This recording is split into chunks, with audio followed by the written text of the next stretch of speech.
What up, y'all? Appreciate you showing up, hanging out. This is my dumb ass. Like and subscribe. So, it seems that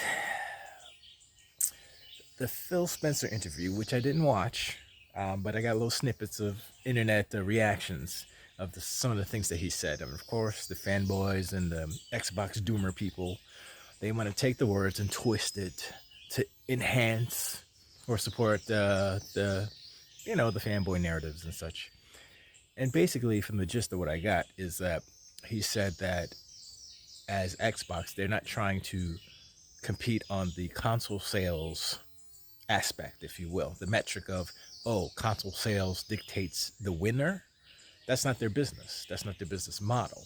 And that's where these fanboys confuse things and they conflate aspects of what he said to, like I said, fit their narrative.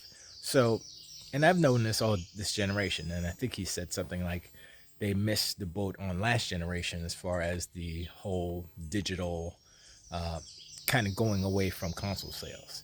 And what they're doing now, I think he wished they had started last gen. Actually, if you think about what he has been doing as the Xbox lead, he has been doing that. Once he got in 2014, I think it was, that's what's been happening. It just took a long time. So it's all good, I think, on that part of it. But it's I don't get it with these fanboys. I mean, I do, but I don't. So, and if you look at what they've been doing, Microsoft, as far as Game Pass and all the stuff, and the worth of what they're doing as far as them being successful, because this is what it's all about. It's about money and it's about success. It's not about console sale numbers, because if you're making $1 on each console but you're making $15 on each person, 15 is greater than 1. That's just an example. I don't know how much Sony's making per console, but are they making more than Microsoft is percentage wise from Game Pass and all their other subscriptions?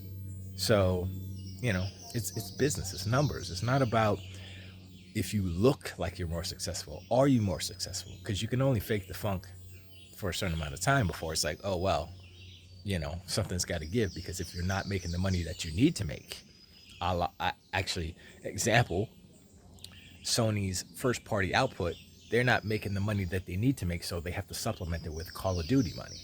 That's a bad business model.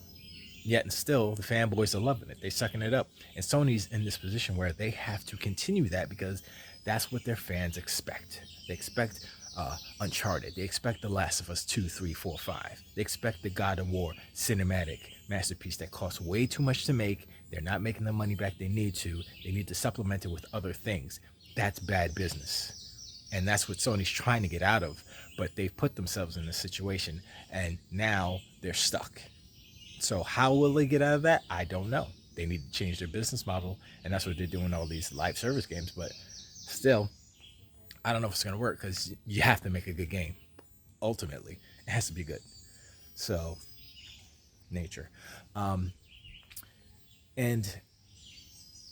I don't really think there's a lot to say about the whole Phil Spencer interview and stuff. Like I said, I'm going to watch it, and then maybe if there's something that I need to say about it, I will. But as far as the gist of what I gleaned from it, and how they were talking about just the, Xbox is they're not going to compete on the sales front, blah blah blah. Xbox is a failure. That's nothing to do with like Redfall at all. But it's just okay. And then on the Redfall tip, a little bit real quick. People in the comments who have played Redfall, I haven't yet.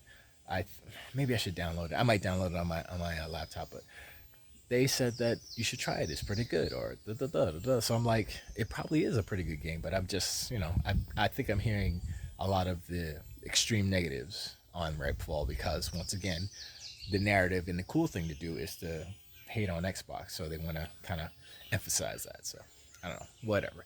But anyway, this is a short one because nature's calling. So let me know in the comments below.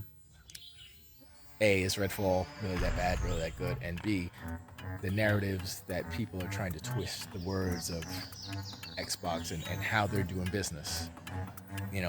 is it really that important, or is it just hyperbole, or what is it? And do you think Xbox/Microsoft will be successful in their business strategy versus PlayStation in the long run? That's the main thing. Like 20 years from now, can Sony still maintain this?